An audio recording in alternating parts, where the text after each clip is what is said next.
The glass door gave a sharp, metallic ring the very moment Ethan Miller bent down to pick up the fallen cleaning rag, and he saw the thing that shifted the color of his entire day, a thin, trembling silhouette, standing frozen in the cold, grey morning light, as if she had stepped out of a storm.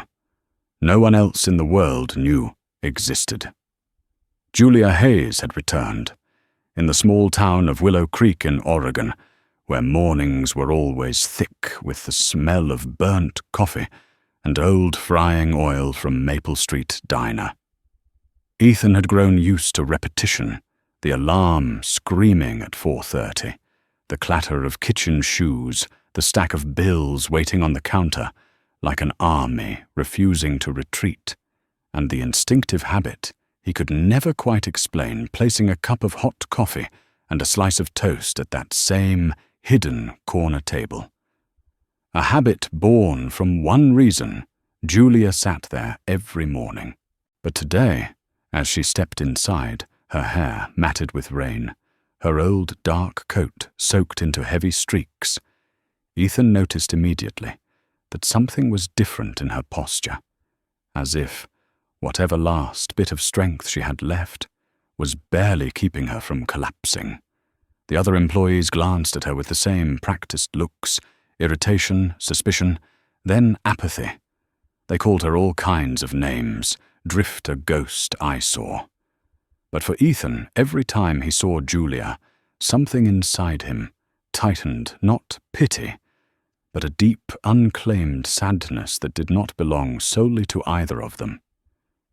He wiped his hands on his apron, walked over and set the hot cup of coffee in front of her. He said nothing.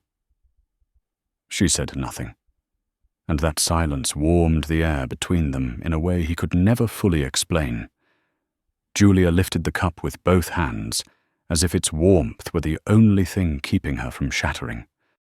Behind the counter, Becca, the blonde waitress, famous for complaining about everything, shot him a look of annoyance. Again. You know she never pays enough. Ethan didn't answer. He only took a sip of his own coffee, the metallic bitterness no different from the cup before it. He felt the exhaustion rising in his legs and in his aching back from too many back-to-back shifts, along with the constant worry about whether this month's rent would be covered.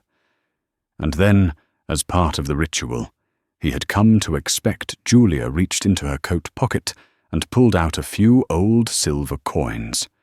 She counted slowly, setting each one on the table in silence. When she realized it wasn't enough, she froze. Her lips tightened, shame squeezing her chest. Ethan saw it, and a soft, quiet compassion rose in him. He gave a small nod, barely more than a breath, and walked away. Behind him, he heard Becca mutter, "You're just making her dependent." Ethan heard that, but he also heard something else.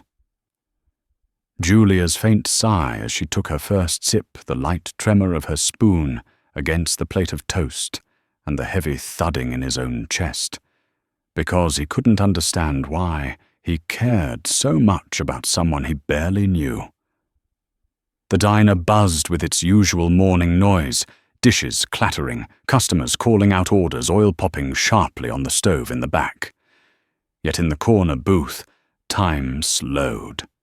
Julia ate each bite carefully, so slowly that Ethan wondered whether her teeth hurt, or whether hunger had stolen her ability to eat normally.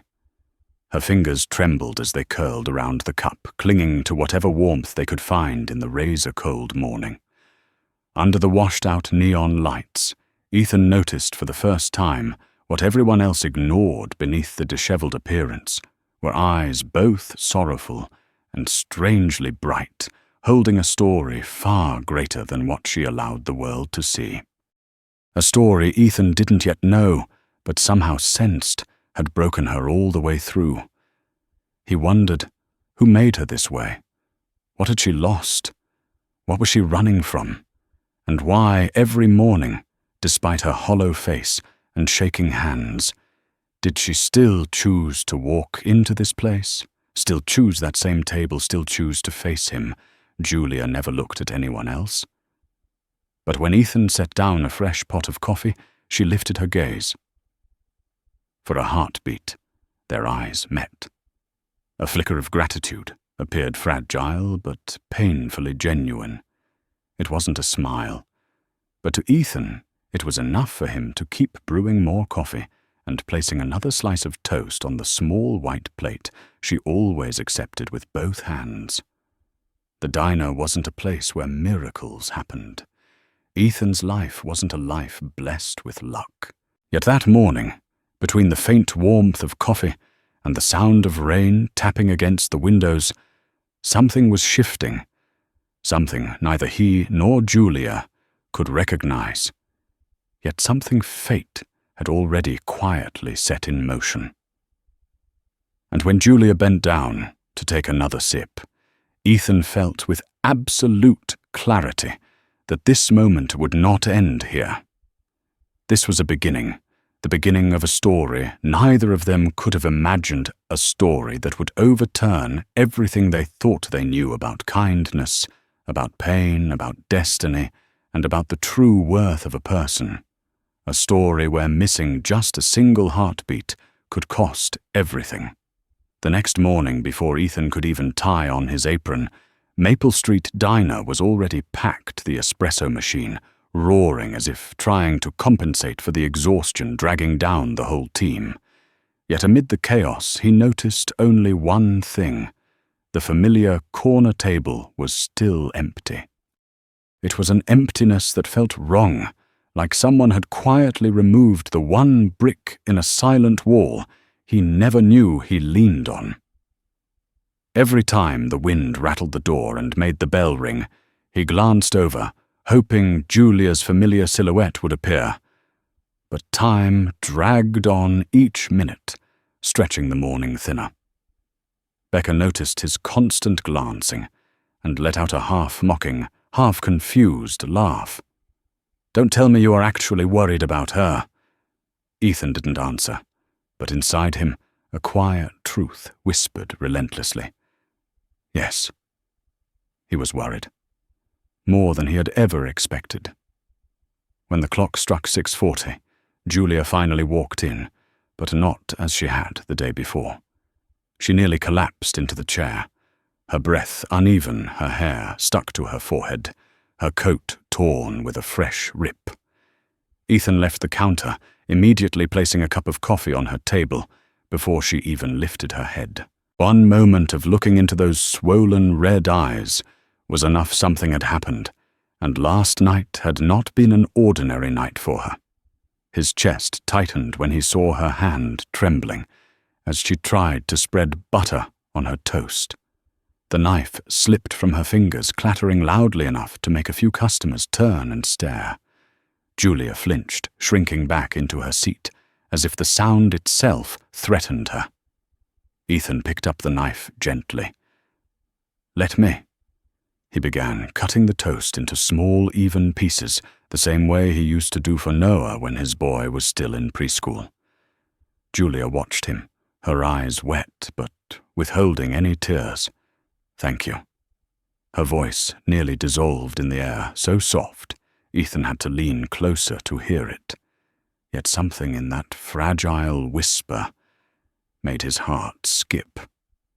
When he returned to the counter, Tony, the young employee who always made tone-deaf jokes, leaned in. "Hey, be careful with her. People like that usually bring more trouble than gratitude."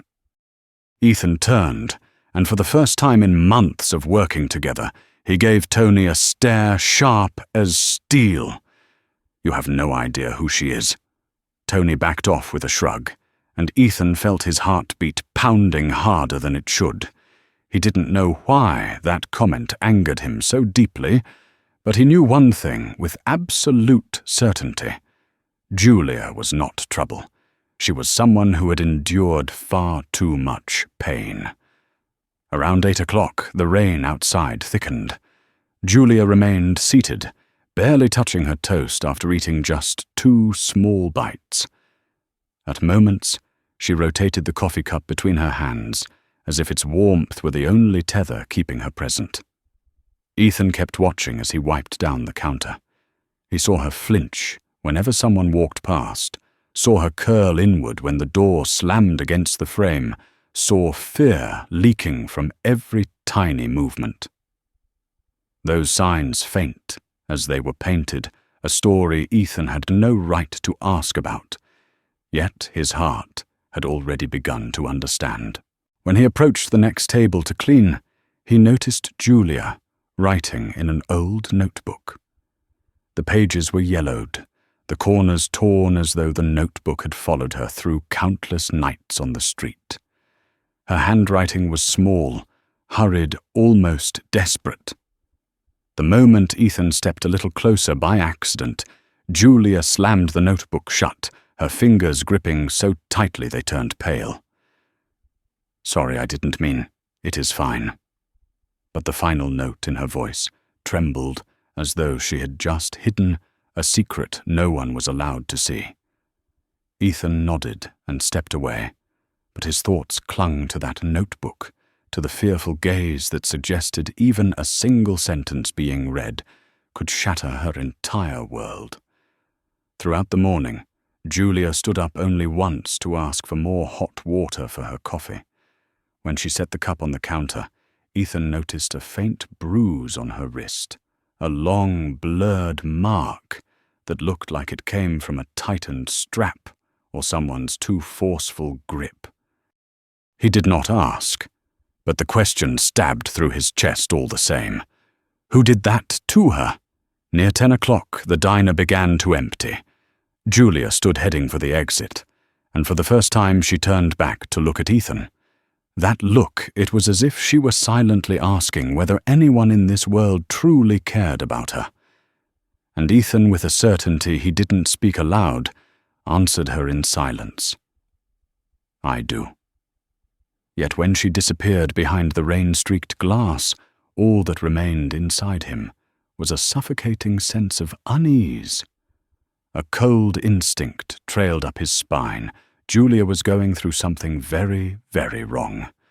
And the next time she walked into Maple Street Diner, she might not be the same woman he saw today. Or worse, she might not walk in at all.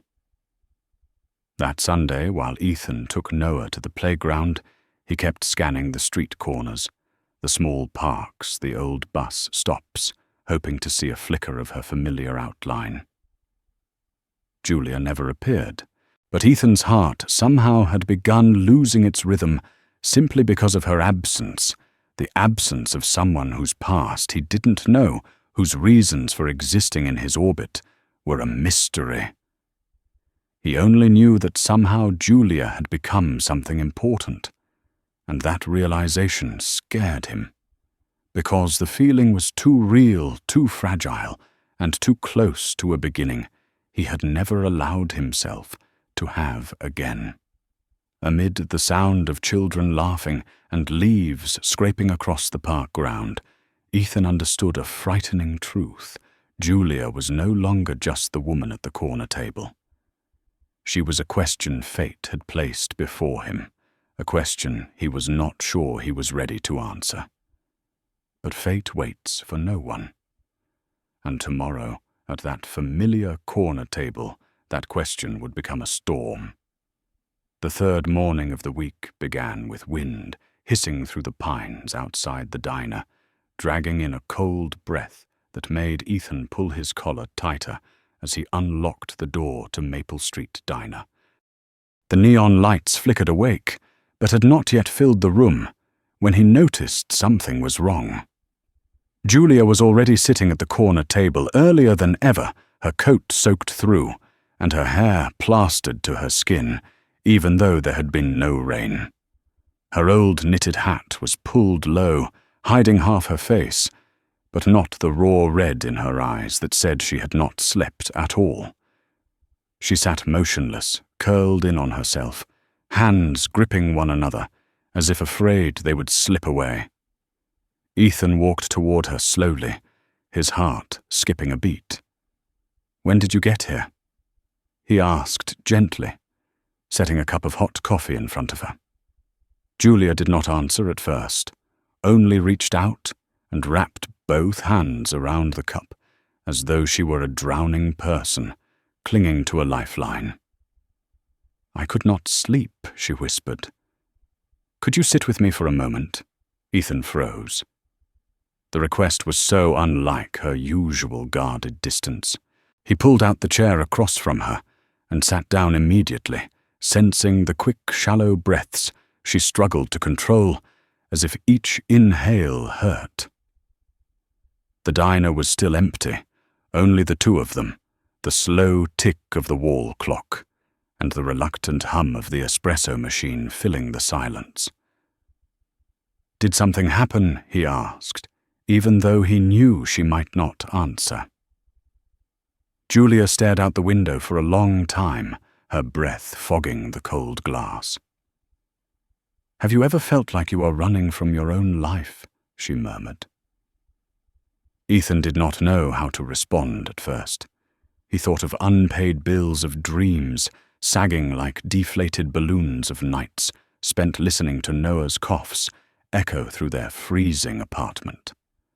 He thought of everything he had tried to outrun, but that still chased him every single day.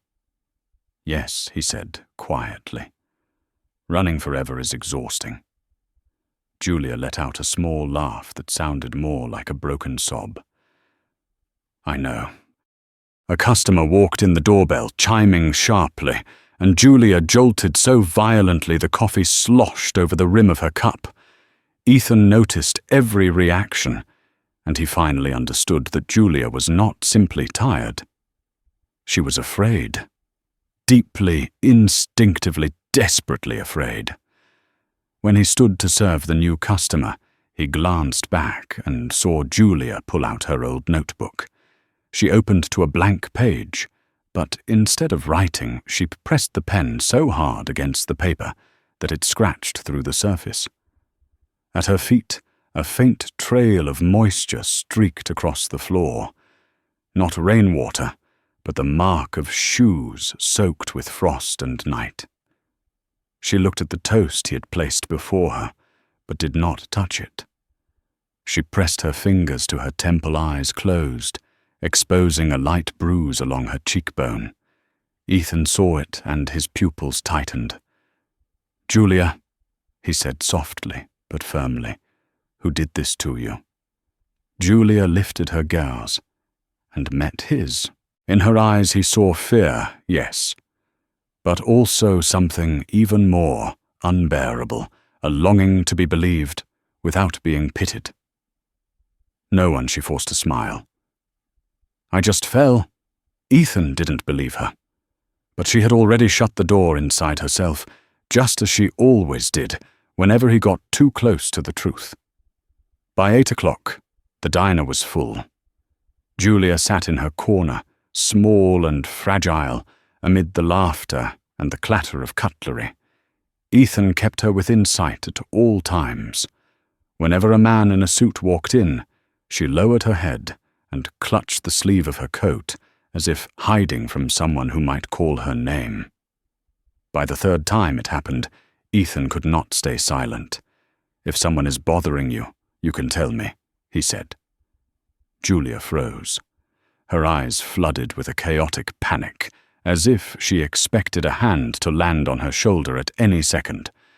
But then she blinked, and that terror vanished, swallowed by the familiar emptiness. "Ethan," she whispered, "do you believe that sometimes a person can disappear from their old life, yet the past will still find them?" Ethan did not hesitate. "I believe it." Julia pressed her lips together, the words catching in her throat. "I am afraid my past will hurt someone else." Ethan tilted his head. "Like me?" She shook her head. "No. You are the only reason I want to stay." The moment hit Ethan like a silent collision, small and soft, but powerful enough to knock the breath from his chest. He wanted to tell her she was not alone, that someone truly saw her, but a customer called for him, and all he managed was a murmur. "You do not have to run anymore. At least not here." Julia lowered her head and her fragile strength cracked just slightly. Ethan did not know that those words would lead him straight into a storm far greater than anything he had imagined. Near the end of the morning rush, Julia suddenly stood. She did not finish her coffee, nor did she take her notebook, as she usually did. She simply placed a few coins on the table and turned away. Julia Ethan called, moving instinctively toward the door. But Julia did not look back. She clutched her coat to her chest and hurried out of the diner like someone fleeing danger.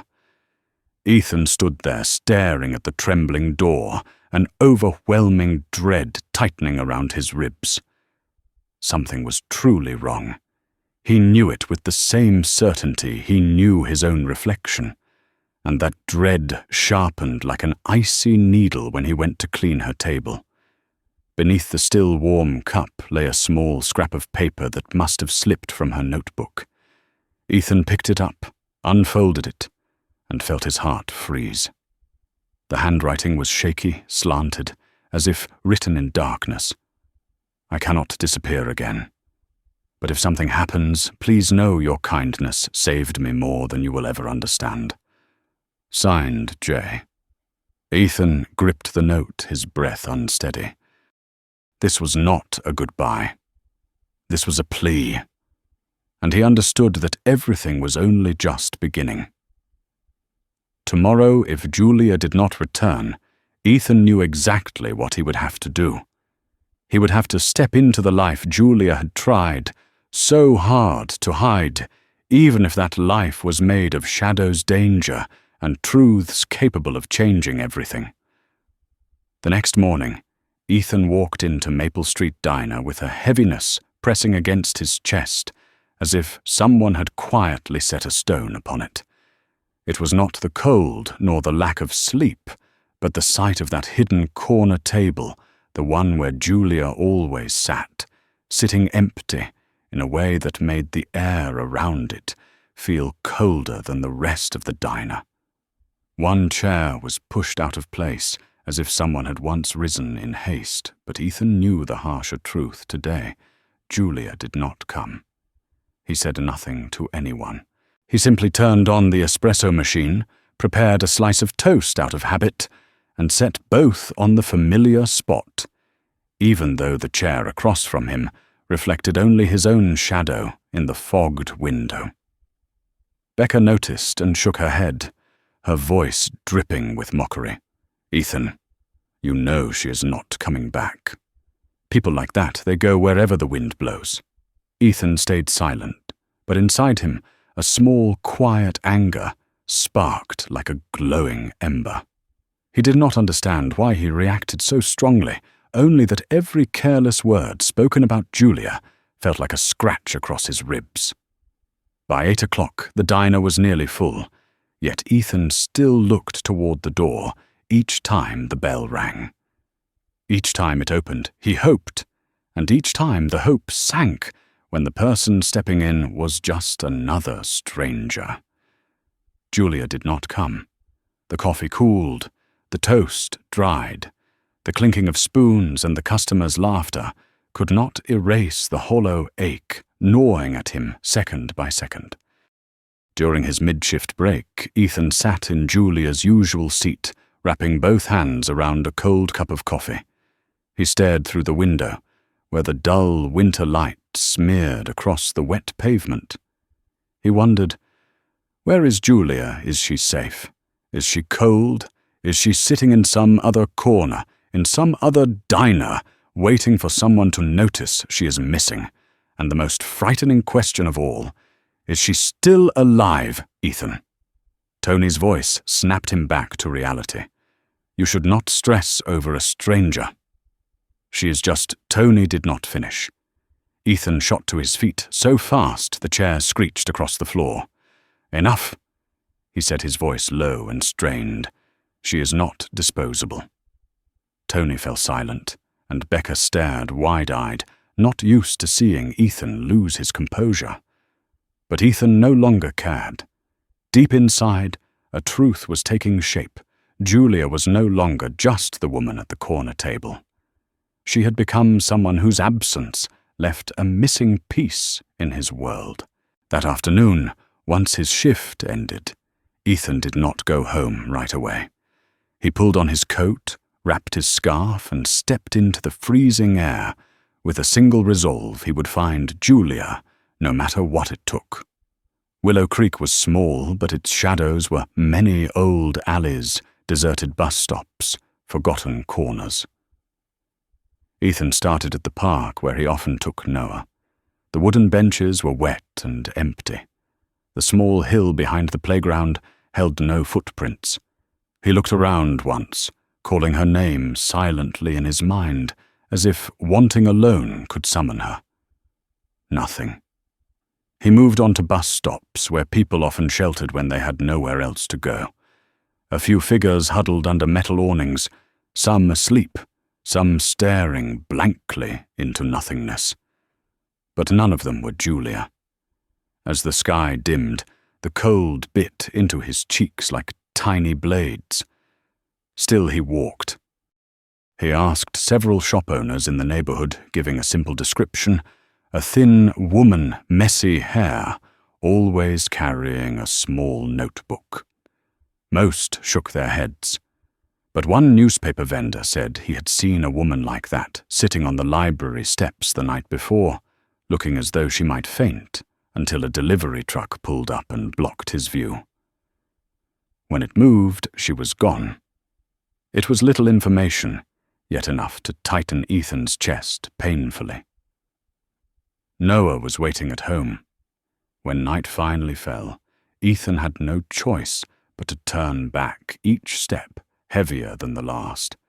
He felt like he had failed to protect someone who had never once let him into her past. That night, as Noah excitedly showed him drawings from school and talked about recess games, Ethan forced a smile, but his mind kept drifting back to Julia in the corner booth, her hands wrapped around a cup, as if it were her last source of warmth. After Noah fell asleep, Ethan sat alone on the couch in the dark. The slip of paper Julia left behind was still in his pocket. He took it out, unfolded it, and read her trembling words again and again. If something happens, please know your kindness saved me more than you think. Each reading carved deeper into his heart. He felt her slipping beyond his reach, fading into a darkness he had no right to enter, yet could not bear to let her vanish into. But what terrified him most was not the distance between them. It was the fear that she had stopped looking for light for herself. When the clock struck midnight, Ethan closed his eyes, but did not sleep. He replayed every detail, every expression, every silence between them. A cold realization ran down his spine. Julia had not simply disappeared. She was running from something that terrified her too deeply to speak of. But the more she ran, the more she seemed to lose herself, and Ethan knew that if he did nothing, she might vanish forever. The truth growing inside him was sharp and undeniable. He was not ready to lose her. That night, Ethan made a silent vow he did not say aloud. Tomorrow, if Julia still does not return, he will find her no matter what. No matter how frightening her past is, no matter how painful the truth may be, he will step into that darkness, because it is far too late for him to turn back. Julia had stepped into his life and left behind an emptiness nothing else could fill.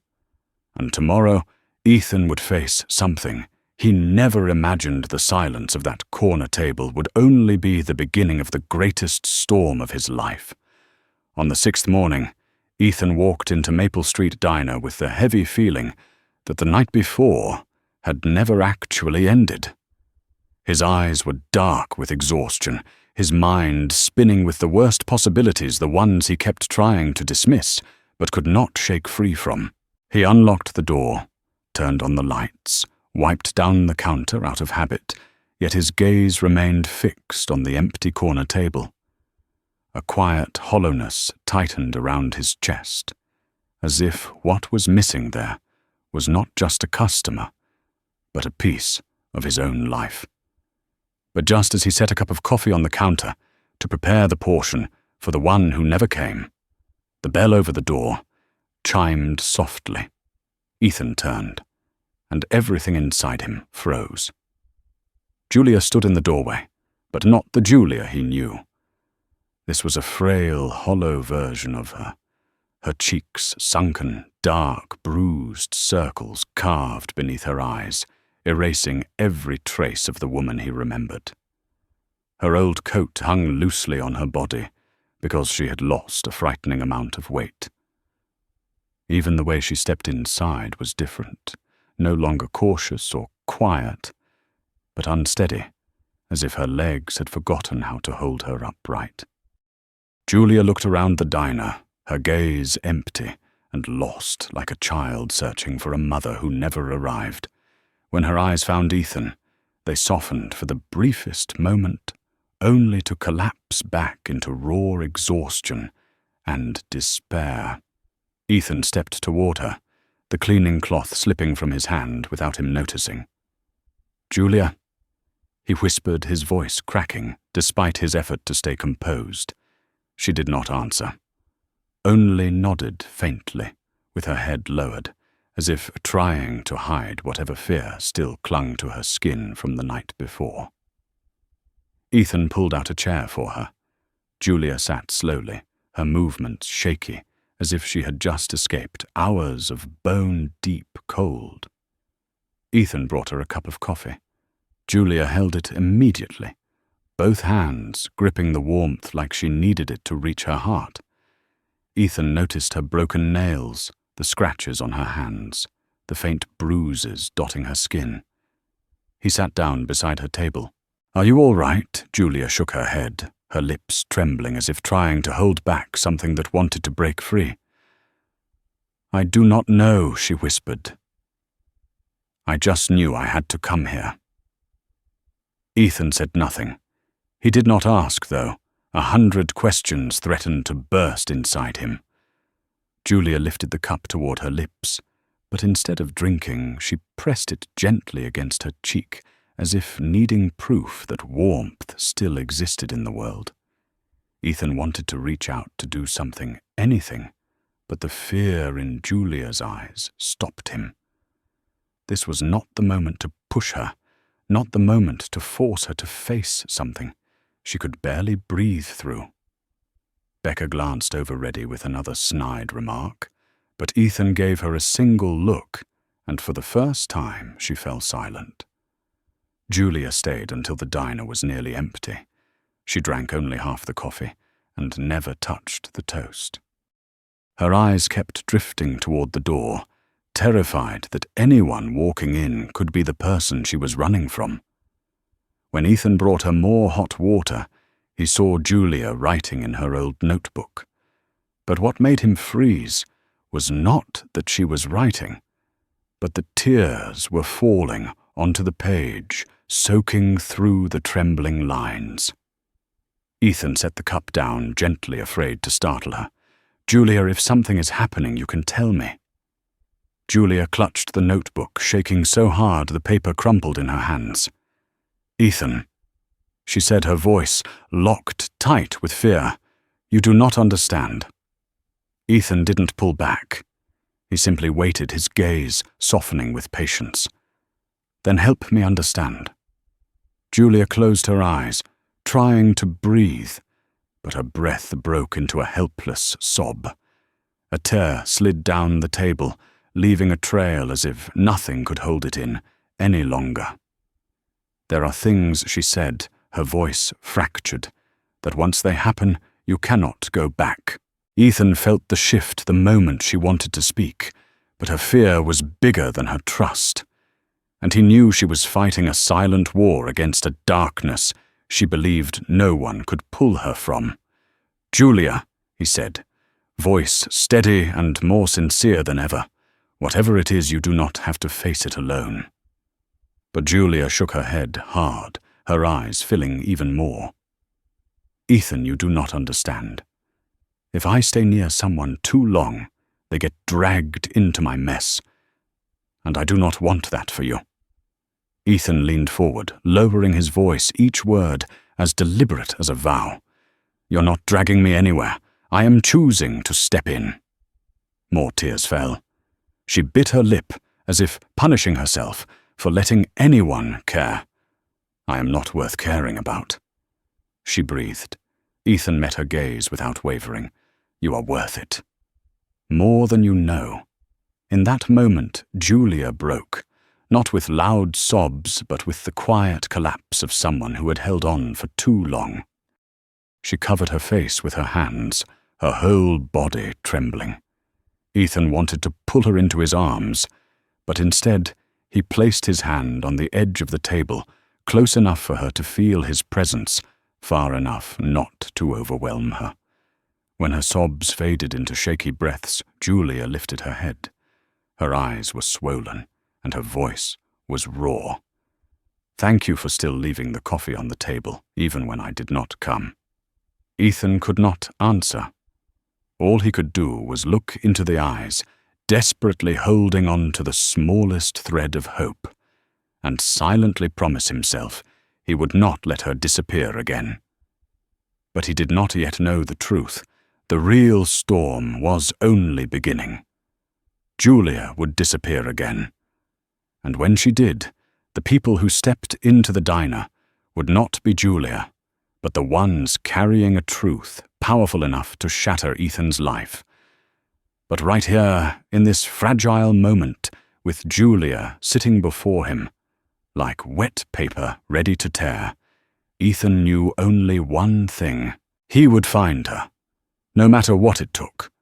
Whatever her past was, however deep the shadows behind her ran, he had already taken one step into them, and his heart dangerously had taken both. The next day, Julia did not return. Ethan knew it the moment he switched on the diner lights and saw the corner table sitting cold and empty, wiped clean as if no one had ever sat there. A quiet hollowness slipped into his chest, no longer mere worry, but a slow burning fear, the kind of instinct that whispered this disappearance was not like the last. He placed a cup of coffee on the table, as he always did, sliced the toast into small pieces, but when he set the plate down, he suddenly realized his hands were shaking. He tried to smile when Becca asked why he looked like he had not slept, but the moment she walked away, the smile vanished, leaving behind a gaunt face he barely recognized, reflected in the glass door. Through the entire morning shift, Ethan lifted his head every time the bell rang. The first time, the second, the 10th, still not Julia. A middle-aged woman buying coffee to go. A construction worker ordering a breakfast sandwich. A group of students laughing loudly. But none of them were Julia. When the coffee on her table grew cold and the toast hardened at the edges, Ethan felt something squeeze his heart from behind. He did not know why despair crashed over him so violently, only that every dark possibility began closing in, and he could not push them away. At noon, Tony joked maybe she found a cheaper diner. Ethan gripped the glass in his hand until his knuckles turned white. "Do not say another word." His voice was low, unexpectedly cold, making Tony fall silent. But even when Tony stopped talking, the question inside Ethan's mind did not. What happened to her? The night before, Julia had sat right in front of him, bruised, exhausted, trembling, saying her past could hurt the people around her. He had promised to protect her, promised she was not alone, and this morning she had vanished without a trace. The sense of failure rose inside him like a black tide. By the end of the day, Ethan could not take it any more. When he hung his apron on the hook, he decided to search for Julia. He checked every place he had looked before the park, the bus stops, the library steps, the cafe across the street. He asked several familiar homeless individuals, describing her with such urgency that they paused to study his face. But all shook their heads. No one had seen Julia. No one knew where she went. It was as if she had dissolved into the air. The weather worsened. Cold wind slapped Ethan's face as he walked through the center of town, the dim street lights reflecting off scattered puddles. He thought of the note she left behind, each trembling word written like a confession of fear. I cannot disappear again. If something happens, please know your kindness saved me more than you think. The worst part was not the message itself, but the way it felt like a final goodbye. Around 9 that night, Ethan returned home, numb from the cold mind, tangled like a knotted rope. Noah was already asleep, but before drifting off, the boy had asked, "Dad, is Miss Julia?" "Okay." Ethan had no answer. He only held his son and said he hoped so. But deep down, that hope was being eaten away, bit by bit. The second night of Julia's disappearance, Ethan remained on the sofa, long after Noah had fallen asleep, staring at Julia's note, reading it for what felt like the 100th time. He replayed everything she had ever told him, the way she flinched when people walked by, the way she hid her notebook whenever anyone came close, the bruises on her wrist, the trembling in her voice when she spoke about the past, finding her again, and the terror carved into her eyes, terror too deep to hide. She was not just a homeless woman facing hard times. She was running, but from whom or from what? On the third night, Ethan could not bear it anymore. He went to the local police station to report a missing woman. But when they asked for her full name, her address, her relatives, her contact information, he had nothing. No real name, no address, no family, no documents, no identifying record of her existence. Julia existed only in the mornings at the diner, in the coffee cup and the old notebook, in the way she watched Noah laugh, and outside of those moments, she had vanished from the world in the most literal sense. "Are you sure she did not just move somewhere else?" the officer asked. Ethan clenched his jaw. "No, I know she didn't." But he did not know how to explain it. No one but him had seen the depth of fear in Julia's eyes, enough to understand she was not just troubled, but fleeing something powerful enough to make her abandon her entire identity. The officer sighed and told him to return when he had more information. Ethan stepped out into a light rain, feeling useless in a way that hollowed him out. By the 4th day, Ethan was not sleeping or eating. Both Becca and Tony sensed something was terribly wrong, but did not dare ask, because Ethan's quiet anger made them uneasy. People think kindness is softness, but in Ethan it had transformed into a fierce desperation. He could not accept that someone he had once steadied in the dark was now falling somewhere he could not reach. And then, on the 5th day, the scariest moment arrived.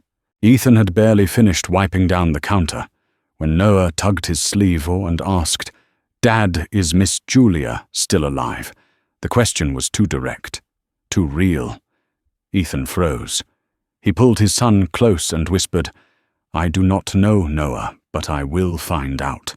The boy stayed quiet, then murmured, "I hope she is okay. She is nice." Those simple words struck Ethan deep. A woman who once believed she was not worth caring about had left her imprint on a child who sensed the sadness in her. When Ethan returned to the counter, the diner bell chimed suddenly without wind or hurried footsteps. He turned a tiny spark of hope, lighting beneath his ribs. But it was not Julia. 4 large men in black suits stepped inside, cold and imposing like moving walls. Behind them were 2 attorneys, 1 man and 1 woman carrying thick folders. The diner fell silent. Ethan froze. His instincts stabbed him like ice. The truth he had been searching for was walking straight toward him. And it would not be anything like he imagined. The truth about Julia Hayes was about to be revealed, and it would change his life forever. The moment the door closed behind the group of men in black suits, Maple Street Diner shifted into an entirely different place, heavy and silent, to the point where even one's own breath felt too loud. The customers who had been mid-meal slowly set down their spoons, lowering their heads or turning away, as if they had just witnessed something that did not belong inside this small, worn-down diner. Ethan stood frozen soap bubbles, still clinging to his hand from the cup he had been washing, but every sensation vanished when the woman in the grey suit, sharp-eyed and solemn, locked her gaze onto his. "Are you Ethan Miller?" she asked. Her voice was not loud, yet it sliced through the space like a blade. For a second, Ethan could not move. Then he nodded, his throat tightening. The woman tilted her head slightly, signaling the man beside her to open his briefcase. "My name is Meredith Cole." She said, "I am the attorney representing the estate of Julia Rose Hartwell." That name, her real name, dropped into the room like a hammer. Ethan staggered half a step back, his chest constricting around a pain he did not understand. Julia had told him many things, but never her name. Hearing someone else speak, it felt both foreign and achingly true, as if suddenly every memory of her rearranged itself into a clearer image, one that did not match the fragile woman he had watched cradle a cup of coffee each morning. "We need to speak privately with you," Meredith continued. Her tone held no threat, but the men behind her stood so rigid that the words became a command. Ethan glanced around and found every pair of eyes fixed on him, filled with confusion, worry, curiosity. He managed only a whisper to Becca, "Watch the counter for me." Then he followed the group to the corner table, the same spot where Julia had once sat morning after morning. The coffee he had placed there that day was still untouched cold, a sad echo of hope.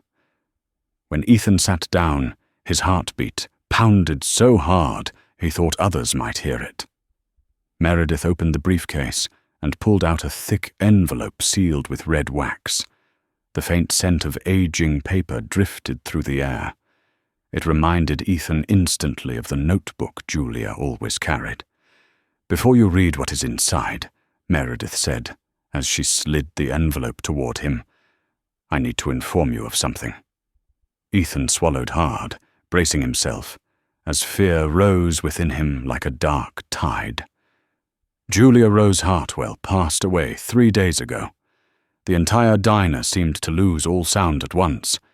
Ethan could not hear anything except the invisible crack that split his chest open. The air thickened, pressing down on him, choking him. That name, that person, could not be paired with the words "passed away." It was impossible. "No," he whispered, barely audible. "No. I just saw her last week." Meredith nodded gently, her eyes holding a professional calm, but also genuine sorrow. She had been ill for a long time. A heart condition. Ethan blinked rapidly, as if doing so could push back the pain tearing through him. He remembered her trembling hands, her shallow breaths, the exhaustion that clung to her like a shadow. She had been sitting right in front of him, all her fragility laid bare, and still he never understood that every moment with her had been borrowed time. "She knew what was coming," Meredith continued, "and she left very clear instructions that we were to find you no matter what." Why, Ethan asked, his voice, cracking his eyes burning. Meredith studied him for a beat before answering softly. "Because you were the only one who truly saw her." Those 4 simple words froze Ethan where he sat. Memories crashed over him, Julia curled in the corner booth, Julia cupping her coffee with both hands, Julia teaching Noah how to fold paper cranes, Julia flinching every time the door opened, Julia smiling faintly when he told her she was worth caring about. All of it fused into one unmistakable truth: he had been the only ray of light in the final days of her life. Ethan lowered his head, drew in a shaky breath, and opened the envelope. Inside was a handwritten letter, the neat, small script trembling ever so slightly. He recognized it instantly. Julia's handwriting, and as he read, each sentence cut deeper. Ethan, if you are reading this, it means I am gone. I am sorry I did not tell you sooner. I am sorry for worrying you. But I knew if I told you the truth you would try to save me, and I could not let you get pulled into something I could never escape. Ethan tightened his grip on the letter, fighting to keep the tears from falling in front of Meredith, but as he continued reading, restraint became impossible. Ethan, you were the only person who treated me like a human being. No pity, no judgment, no indifference. You simply saw me. That saved me. You think you only made coffee and sliced toast, but to me it was the first time in so long that I felt like I still existed. Ethan inhaled sharply, a painful sound escaping him. He remembered the small smile she gave when he told her she mattered. Remembered how she watched Noah with eyes full of longing for a life she believed she no longer deserved. And now he knew why those moments glowed so brightly in his memory. Because Julia had lived her last days inside the darkest parts of herself, and somehow the only warmth she found had been him. But the next lines shattered him completely. I leave you the only thing I can a chance to start again. Something I lost a long time ago. I believe only you will know how to use it well. Ethan looked up, voice trembling. What does she mean? Meredith nodded to the man beside her, who placed a check on the table. When Ethan saw the number written in black ink, his heart nearly stopped. $1 million. He stared at Meredith, stunned. No, why me? Meredith answered softly. Because she trusted you. And because you gave her something money never could. Ethan collapsed into the chair, hands covering his face, as tears finally slipped down in silence. He did not sob. He simply broke quietly, in the way a person breaks when grief and love collide all at once. The pain was not only for losing Julia, but for realizing he never truly knew who she was. And now she was gone, leaving behind a gift that saved his life while breaking his heart in the same breath. Meredith spoke one final sentence, gentle but striking like lightning. She left everything because of you. Because you saw her when the world refused to. Ethan lowered his gaze to the letter, pressing his palm against it, as if holding on to the last piece of Julia that remained. He did not know what would happen next. He only knew that his life and Julia's life had split into two opposing paths the moment they met. But now the invisible thread connecting them had become a legacy not born from wealth, but from the simple, quiet power of compassion, a legacy that was about to pull Ethan into the greatest journey of his life. After the men in suits left Maple Street, Dinah fell into a strange stillness, as if time itself had bent out of shape. The usual sounds of the diner returned, but only faintly, like distant echoes rising from the bottom of a well. No one dared approach Ethan, and he remained seated, unmoving, his hand resting on Julia's letter, as if he feared touching it too firmly would shatter something sacred. Julia's words echoed through his mind, each syllable sinking heavily into his chest. You saw me. Ethan did not know how long he sat there. All he knew was that when he finally stood, his legs trembled as if he had just stepped out of a dark dream. Meredith remained where she was, patiently waiting, as though she understood he needed to breathe before he could rejoin the world. Ethan turned to her. "Is there anything else I need to know?" Meredith exchanged a brief look with Robert, the colleague beside her, then gently placed a small stack of documents on the table. "Yes," she said, in a softer tone than before. "It is her real story." Ethan looked down at the folder but did not open it immediately. A part of him resisted wanting to hold on to the Julia. He knew the quiet woman at the corner table, fragile but warm, soft-spoken yet profound, vulnerable yet carrying a strange, quiet dignity. Robert continued. She was the sole heir to the Hartwell and Pierce estate. After her parents died in a car accident, she fell into severe depression. Her fiancé left her relatives distanced themselves, and eventually she walked away from everything. Ethan opened the file. The first image stopped his breath. A photograph of Julia from years before, with long hair, full cheeks, and a radiant smile as she stood in a garden beside her parents. She looked nothing like the worn, trembling woman he had held conversations with over coffee each morning. He turned the page. Medical invoices from a psychiatric clinic, therapy documents, clinical notes listing severe anxiety, major depressive disorder, and a high risk of heart failure due to prolonged stress, each line cut deeper than the last. She went through all of this alone. Meredith nodded, her gaze distant. Yes, she wanted to live anonymously. She wanted to see who would still recognize her worth when she had no money, no status, nothing to offer except herself. Ethan swallowed painfully. And I was the only one. Meredith placed a gentle hand on the table and said with quiet certainty, "You were not just the only person who saw her.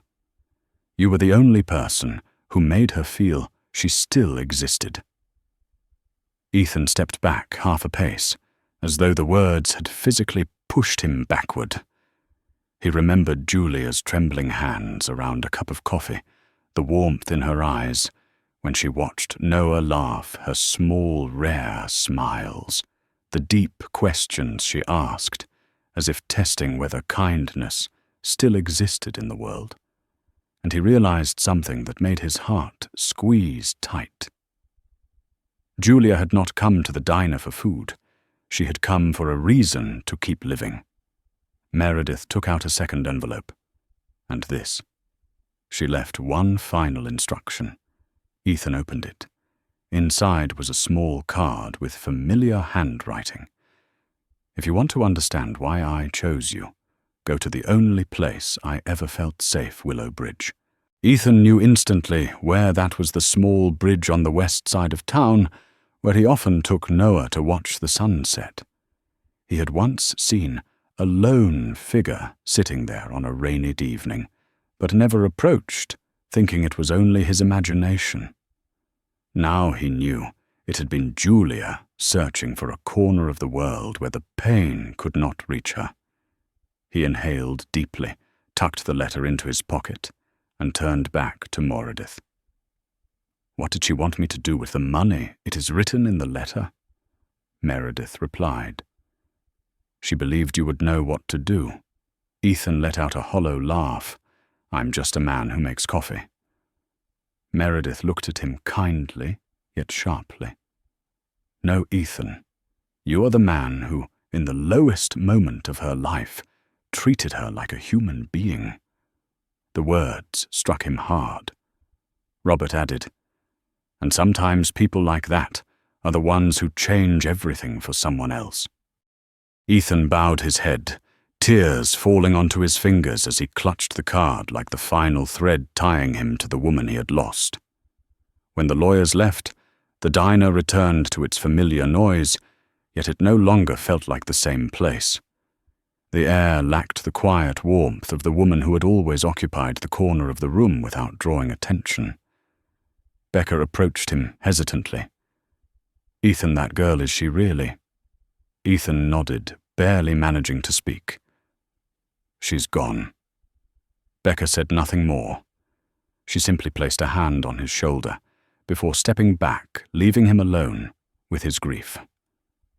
When the diner closed, Ethan walked to Willow Bridge. The yellow streetlights shimmered across the river, the wind cold but not nearly as cold as the ache in his chest. The bridge was empty, but the air and the soft whisper of wind made him feel as if Julia were still sitting there, her hands wrapped around an imaginary cup of coffee, her gaze drifting into the horizon, where she once hoped to find peace. Ethan stood there for a long time, staring into the expanse of darkness ahead. He whispered softly, but with the weight of an oath, "Julia, I saw you. And I will not let the kindness you gave me fade into nothing." In that moment, a faint idea began forming in him like a small spark, glowing against the night.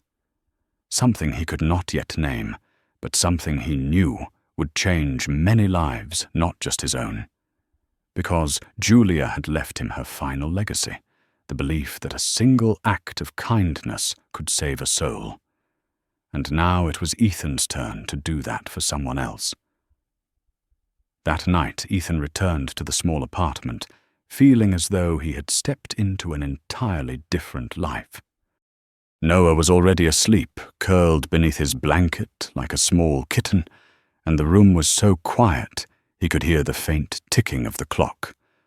On the kitchen table lay an unpaid electric bill beside it, Noah's torn shoes that needed replacing, and a nearly empty refrigerator hummed weakly in the background. With $1 million folded in his jacket pocket, he could erase all of these problems within hours. He could buy a new house, a new car, enroll Noah in a better school, even open a small restaurant, the dream he had buried long ago. But when his eyes fell on Julia's letter, his heart tightened. Not because of the grief of losing her, but because of the trust she placed in him, a trust so profound it extended beyond her final breath. He sat down, unfolded the letter again, and reread the line that stole the air from his lungs. "I leave you the chance to do what I could not. Do good with it, Ethan. Not for me, but for those like me. Those like Julia. Those who walked through life unseen. Those erased from society's map because they no longer had the strength to stand." As that thought settled into his mind, Ethan saw Julia clearly in that corner booth, holding a cup of coffee, as if it were the last warmth in her world. And then, like sunrise breaking from behind a mountain, a decision rose within him, clear and unwavering, strong enough to sweep away every doubt. The next morning, Ethan met Meredith and Robert at the law office. They exchanged startled looks when the first words out of his mouth were, "I want to create a foundation." Meredith blinked in surprise, tilting her head. "Are you certain $1 million is the last gift she left for the world?" Ethan said firmly. He placed his hands on the table, lacing his fingers together to keep them from trembling. "I want to use it to build a place, an organization to help people like her. Women abandoned by everyone. People without a home. Survivors of violence. Children no one sees. All the people society treats as invisible." Meredith stared at him for a long moment, and then her eyes softened, as though she saw in him exactly what Julia once saw. "What would you like to name the foundation?" Ethan looked down, brushing his thumb over Julia's signature on the letter, and spoke in a voice low but full of resolve. "The Julia Hartwell Foundation." The name echoed in the room like a vow. Meredith smiled gently. She would be proud. Robert nodded. "We will take care of all the paperwork." Ethan let out a long breath, as if setting down a burden he had unknowingly carried for years. Yet almost immediately, he felt a different weight settle onto his shoulders. Not fear, but the understanding that from this moment forward, he carried Julia's legacy. In the weeks that followed, Ethan still worked the morning shift at Maple Street Diner, but every day before unlocking the doors, he placed a cup of coffee and a slice of toast on the corner table as a ritual for the woman who no longer came.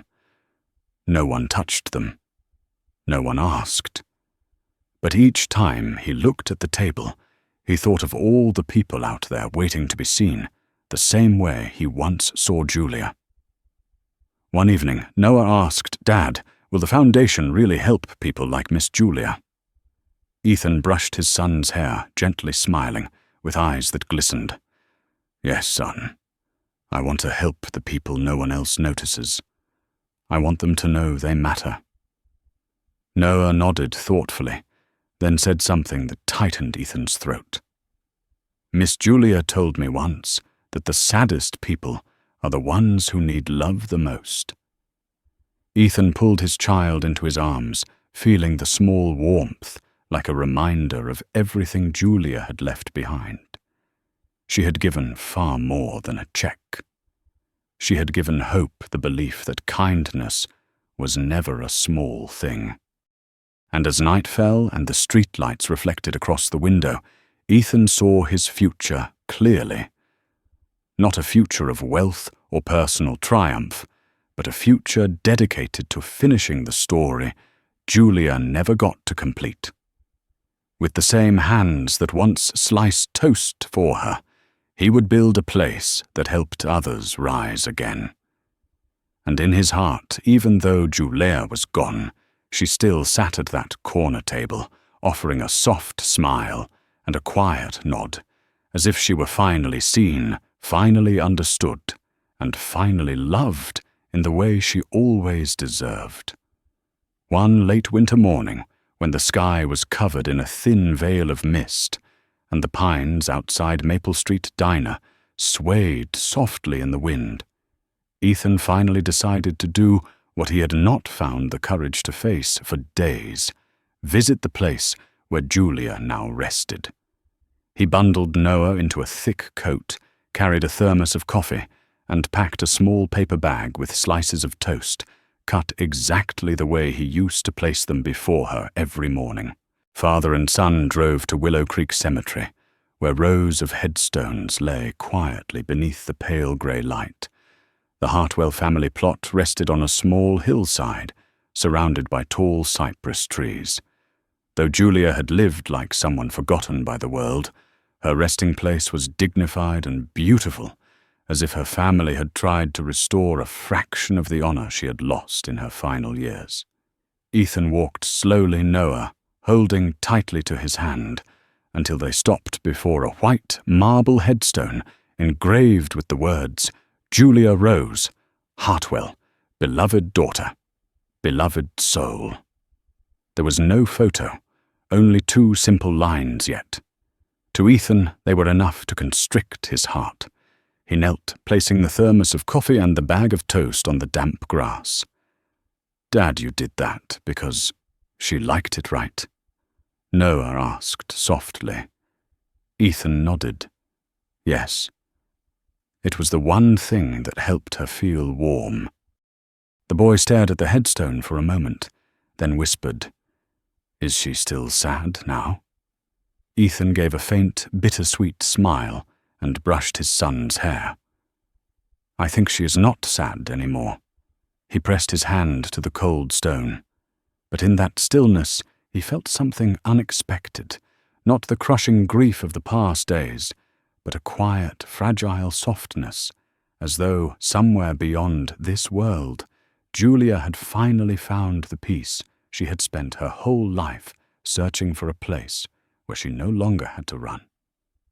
"Julia," he said under his breath, his voice rough with emotion. "I'm sorry I did not find you sooner. Sorry I could not pull you out of the pain you carried alone." He paused, his eyelashes damp. but you left behind something greater than this loss. He told her about the foundation, about the first calls from organizations helping homeless women, about the collaboration with the town's community center, about people like her who now had a chance to be seen. He told her how Becca had donated part of her own paycheck, despite once calling Julia trouble. He told her about a homeless man who came to the diner just to thank Ethan for a free meal. And finally, he told her about how Noah, with a small heart full of quiet empathy, asked every night if there were others out there who needed help. "You made all of this happen," Ethan said, his voice steady, though trembling faintly. "You helped me see that kindness, when given at the right moment, can save a life. And I promise I will never let that lesson fade." Noah stepped closer and placed a small paper crane, the kind Julia once taught him to fold at the edge of the grave. "I made this for her," he said. "She told me paper cranes carry hope." Ethan inhaled deeply, the warmth in his chest rising despite the cold. He rested his hand on Noah's shoulder, and they stood silently before Julia's grave.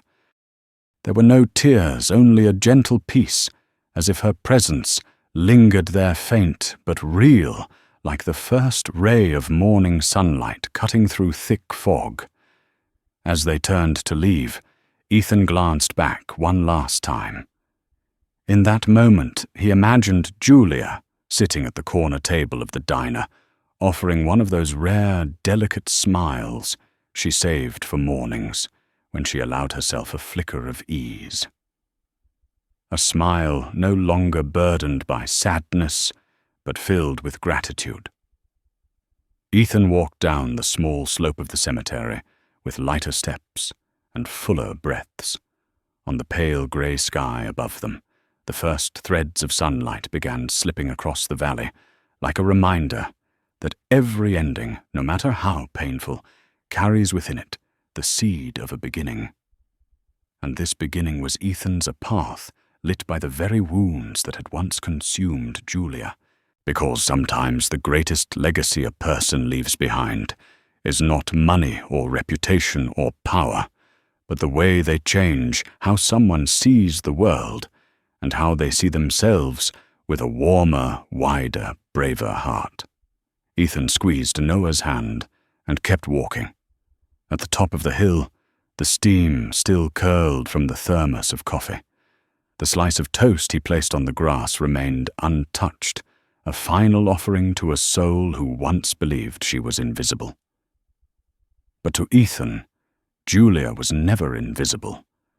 And from that day forward, he vowed to see every person the world forgets with the same eyes Julia had trusted, because that was the only way to keep her not in sorrow, but in the light she had left behind. From the perspective of a human behavior specialist, the story of Julia and Ethan reveals a truth. Society often forgets that sometimes what saves a person is not money nor eloquent words, but the moment we truly see them, see the pain they hide, the exhaustion they carry, and the worth they no longer believe they deserve. The small kindness Ethan offered became the final light guiding Julia out of her darkness, and became a legacy strong enough to change the lives of many others. If this story reminds you that every act of kindness, no matter how small, can create a quiet miracle, please like the video to help spread that message and subscribe to follow more journeys filled with humanity and heart. Before you go, leave a comment with the phrase, "See each other," as a reminder that no one deserves to be forgotten in the shadows.